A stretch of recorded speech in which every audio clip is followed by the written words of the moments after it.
Prince ভাই, আমি তাহলে একটু আপনার কথা ধরেই আমি একটু রুবেল ভাইয়ের কাছে আসতে চাই। আপনি যেটা বললেন যে এই কাজগুলোর বৈধতা কারা দিবে, হ্যাঁ, আমি যদি একটু জানতে চাই, ধরে নিলাম যদি পরবর্তীতে বিএনপি যেহেতু একটি অনেক বড় একটি দল যদি ক্ষমতায় আসে, তাহলে বিএনপি ক্ষমতায় আসলে কি কাজের বৈধতাগুলো দিবে?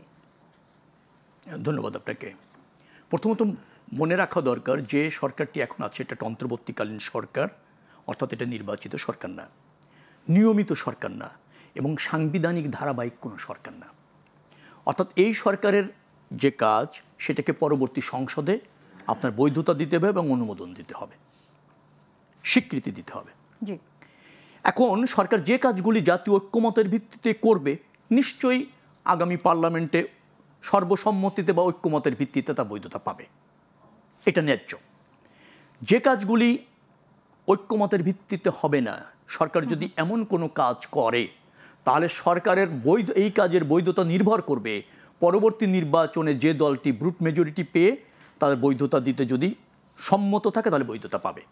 আর যদি ব্রুট মেজরিটি না পায় অথবা সংসদে সংখ্যাগরিষ্ঠতা না পায়, তাহলে এই কাজের বৈধতা পাবে কি পাবে না এখানে সন্দেহ রয়েছে।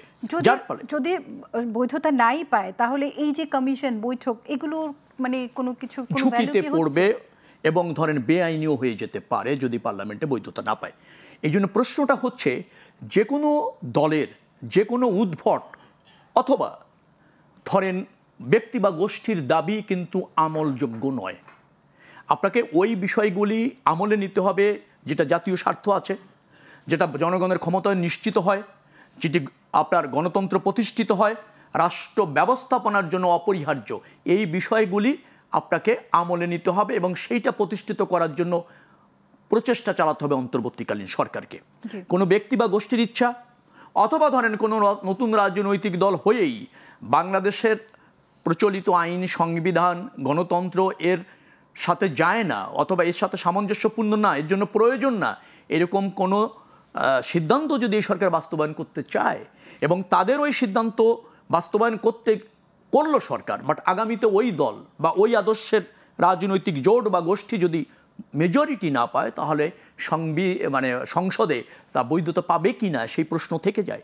নিশ্চয়ই আমার বিশ্বাস অন্তর্বর্তীকালীন সরকার ঢালাওভাবে সব কিছুতে ইন্টারফেয়ার করবে না, ঢালাওভাবে যা দেশের জন্য প্রয়োজন না, জনগণের ক্ষমতায়নের জন্য প্রয়োজন না, গণতন্ত্রের জন্য প্রয়োজন না, সুশাসনের জন্য প্রয়োজন না, সেগুলি আমলে নেওয়ার ক্ষেত্রে সতর্ক থাকবে। সেটি না হলে ওই কর্ম আগামী সংসদে বৈধতা পাবে কিনা সে সন্দেহ থেকেই যাবে। কিন্তু এই বৈধতাটা কি গণতান্ত্রিক জবাবদিহিতার জায়গাটাকে সংকুচিত করছে? না, একেবারে করছে না। কারণ সংকুচিত করছে না। গণতন্ত্র তো আপনার ইচ্ছা শিরোধার্য না। গণতন্ত্র হচ্ছে মেজরিটি অথবা সর্বসম্মতি। সর্বসম্মতি হলে খুবই ভালো, আর সেটি না হলে মেজরিটি। এখন যে সংস্কারই আপনি করেন না কেন, রাষ্ট্রের নীতি নির্ধারক হলো তো জনগণ সার্বভৌম। এখন জনগণের যদি আপনার ওই সংস্কারের প্রতি সমর্থন না থাকে এবং জনগণ যদি কোনো রাজনৈতিক দলের কোনো ইস্তেহার অথবা তার যা করণীয়, প্রিন্স ভাইদের এক ধরনের করণীয় আছে, আমাদের এক ধরনের করণীয় আছে, অন্য রাজনৈতিক দলের এক ধরনের করণীয় আছে জনগণের উদ্দেশ্যে, তাই তো?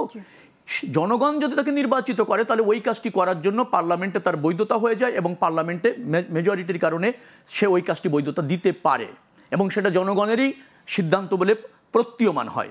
কিন্তু আপনি ধরেন কোনো একটা বিশেষ গোষ্ঠী বা ব্যক্তির ভাবনাকে আপনি যদি রাষ্ট্র ব্যবস্থাপনায় প্রতিষ্ঠিত করতে চান এবং সেই রাজনৈতিক দলটি যদি জনগণ কর্তৃক নির্বাচিত না হয় বা মেজরিটি না পায় অথবা ধরেন সংসদে আইন পাশ করার ক্ষেত্রে কোনো গুরুত্বপূর্ণ ভূমিকা রাখতে না পারে, তাহলে ওই সিদ্ধান্ত আগামী পার্লামেন্টে বৈধতা পাবে সেই নিশ্চয়তা আপনি দিতে পারছেন না।